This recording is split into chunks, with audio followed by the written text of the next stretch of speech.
پخوانیو پولیسو ته د اسلامي امارت لومه وایي د اسلامي امارت له لوري موږ ته د پاتې معاشونو راکول زموږ لپاره ایښودل شوې لومه ده. درنو لیدونکو ستړي مه شئ.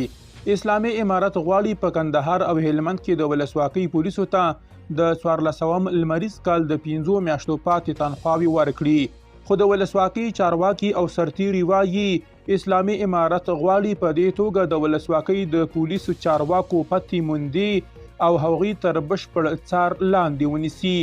افغانستان انټرنیشنل پښتو ته په رسیدلي لیک کې لیکل شوي چې په هلمند کې د ولسواکۍ پولیسو ته د 14 لمریز کال له وري میاشتې څخه تر زمري میاشتې پورې پاتې تنخواوې ورکول کیږي.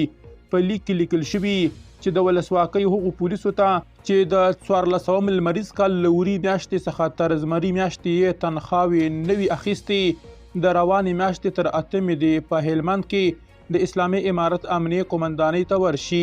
اسلامي امارت د سیمه‌ایزو رسنیو، خواله رسنیو او په جوماتونو کې هم ورته خبرتیاوې خپرې کړې او وایي د ولسواکۍ پولیس د په کندهار او هلمند کې امنیه قومندانیو ته ورشي. د یادو خبرتیاو له خپرېدو سره د ولسواکۍ پولیس سخت اندېښمن شوي. د ولسواکۍ پولیس وایي د اسلامي امارت له لوري د تنخواو ورکول د ولسواکۍ پولیسو ته لومې ایښودل دي. د ولسواکۍ پر مهال د 215 مایوان قلي اردو قومندان جنرال سمیع سادات د اسلامي امارت له لوري د ولسواکۍ پولیسو ته د تنخواو د ورکولو په اړه افغانستان انټرنیشنل پښتو ته ویلي دوی په دغه چم د پولیسو نوملړ جوړوي چې پولیس چیرته دي، څوک دي، څه کوي. دوی غواړي په دغه چم پولیس وپیژني.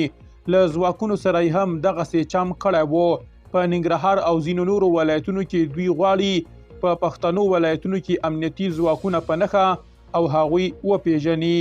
درنو لیدونکو له ملتیا مو مننه.